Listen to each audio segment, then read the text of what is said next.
Hello everyone, my name is Keely. Welcome to my channel. Welcome back if you've been here before, and welcome to my October wrap-up that is severely late, but I love filming wrap-ups and I love watching them, so I figured even if this is late, I would still put it up because I did read some good books in October. I ended up reading 13 books, which totaled in 4,176 pages, and as always, I'm going to go through these in the order that I read them in. I also have a lot of vlogs about some of these books, so I will leave those linked down below if I remember. But the first book I read in October was Wires and Nerve Volume 1 by Marissa Meyer. This is the graphic novel version of the continuation of the Lunar Chronicles. Now, the Lunar Chronicles is one of my favorite series ever, and I had just never read the graphic novels, and these novels in particular follow Aiko and her adventures that she goes on, but of course we still see all the original characters because they're all still working together. Now, I did love this one and I enjoyed being back in the world, but I definitely do enjoy the more standard novel version of this world and the story. I just like how that's told better as opposed to a graphic novel version, but I gave this one 4 stars.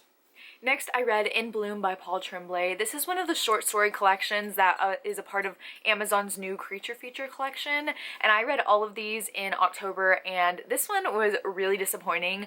I was completely lost throughout it all, and honestly, I don't even remember what this one is about, but I gave this one 2 stars.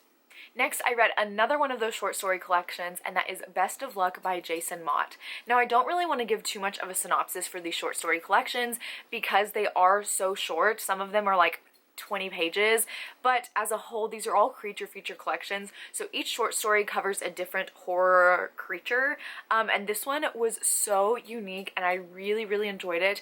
This one I think was my favorite of the entire collection, and I gave it 5 stars.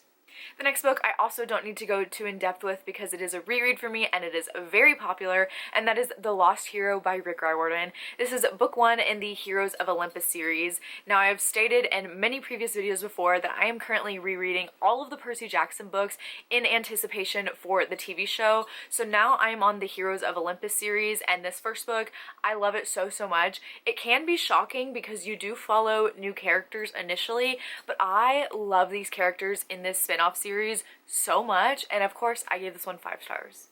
Next, I read Big Bad by Chandler Baker. This is the last short story in this creature feature collection, and I was really disappointed with how this one ended. So this one is more of a werewolf creature, and I was loving this story. It was so gruesome and fascinating, and the ending completely ruined everything for me, so I actually ended up giving this one 2 stars. It was honestly probably up to a 4, and then it ended and I hated it and I was so mad at it that I gave it 2 stars. Next, I read House of Roots and Ruin by Aaron A. Craig. This is the sequel to House of Salt and Sorrows, and I loved the first one so much. So in the first one, we follow a sister named Annalie, and it is a 12 Dancing Princesses retelling, and this family, there are a ton of sisters, and they are said to be cursed because each sister is dying off one by one. Now, the sequel is actually set several years later, and we follow the youngest sister, Verity. So in the first book, she was probably like 5 or 6, and now she's, I think, 18. So there has been a time jump, and I really enjoyed that time jump and getting to follow Verity. It's interesting too because the first book is more of water and sea horror, whereas the second book is more plant horror. But Aaron A. Craig's writing within this world is just absolutely stunning and so atmospheric. I will say the downfall for this one was I feel like it dragged a little bit in the middle, but the ending was fantastic, so I gave this one 4 stars. Next, I read Graveyard of Lost Children by Katrina Monroe, and this book follows a woman named Olivia. Now, when Olivia was a baby, her mother tried to kill her because she believed Olivia was a changeling and she was trying to get her real baby back. Now, Olivia's older and she is about to have her first child, and she thinks that she is not going to be anything like her mother until her baby is born, and she starts hearing whispers as well. So, this book was horrifying, and I have realized that I love motherhood horror so much. So this one talked a lot about postpartum psychosis, which is a really fascinating topic that's, I feel like, not discussed enough, and in this book you really could see the horror side of it. But it was also one of those things where it was like, is this truly psychosis or is it actually happening?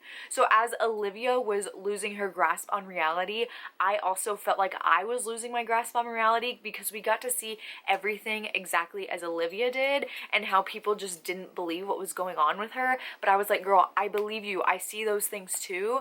This was a wild ride, so dark, so creepy, and I give this one 5 stars. I loved it. Next, I read How the Penguins Say Veronica by Hazel Pryor. So in this book, we follow a very old rich lady who is grumpy and just not a fun person to read about, and she discovers that she has a long-lost grandson.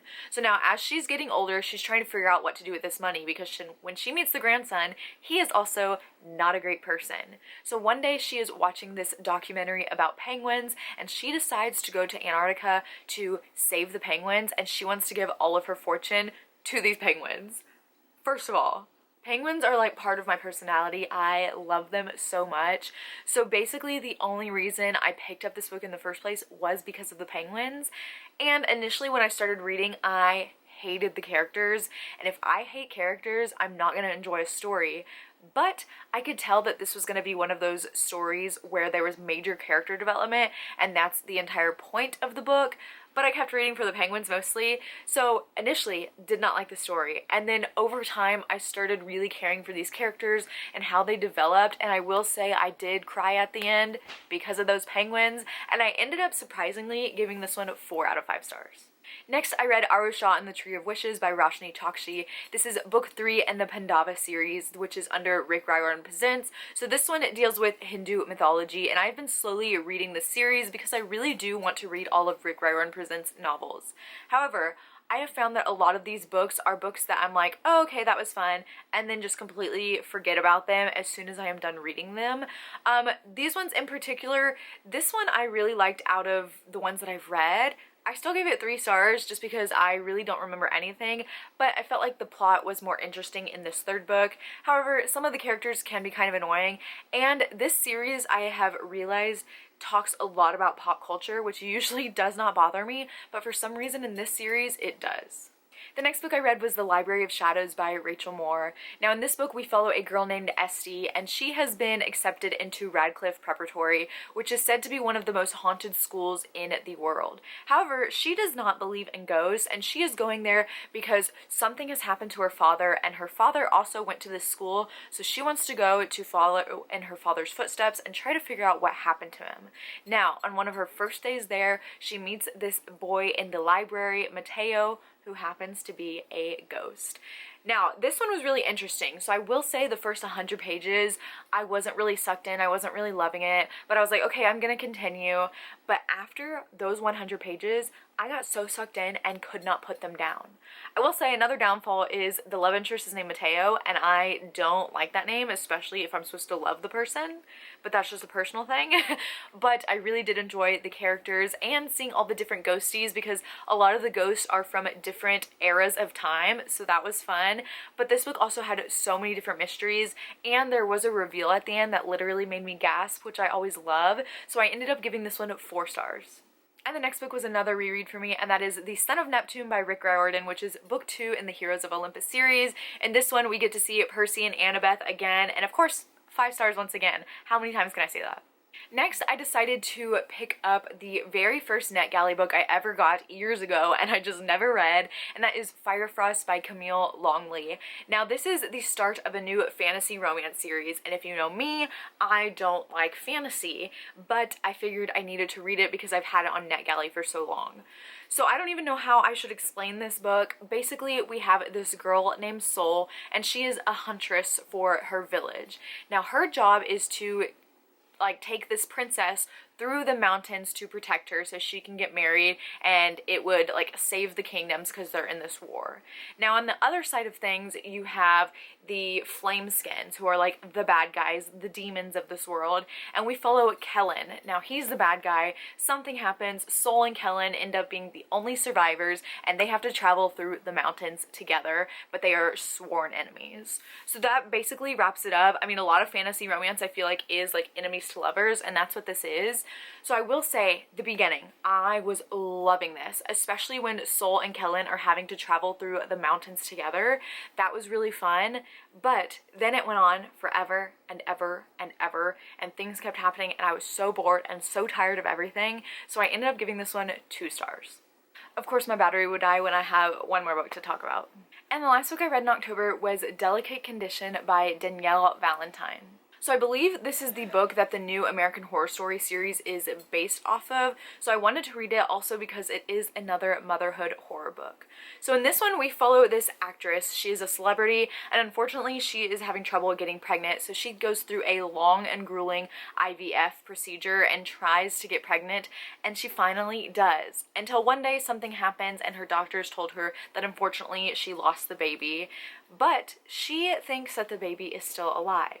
Now, there are a ton of things that are happening. She has stalkers. It seems like everyone is out to get her and to try to stop her from having a baby. But this baby that she allegedly lost is still growing inside of her. So as we're reading, we're still trying to figure out what actually happened. So the problem with this book is I was so bored. So bored. And a lot of the characters angered me a lot. Now I will say, check trigger warnings, because as the synopsis says, there is a lot of pregnancy talk and a lot of negative things associated with that, and there is on page gruesome scenes dealing with pregnancy, which I don't mind. Like I said, I love motherhood horror books, but this one was just so boring, especially after reading the Katrina Monroe book, and then this one just didn't add up to that one, so I ended up giving this one 2 stars. Actually, I just checked. Apparently I gave it 3 stars, but I think my misrating gives you all the thoughts I need to know. I just didn't care for it that much, unfortunately, but hopefully I like the TV series a lot more. So those are all the books that I read in the month of October. If you have made it this far, go ahead and leave the ghost emoji. But that is it for this video. Thank you so much for watching. As always, all my social media links will be down below. And I'll see you next time. Bye!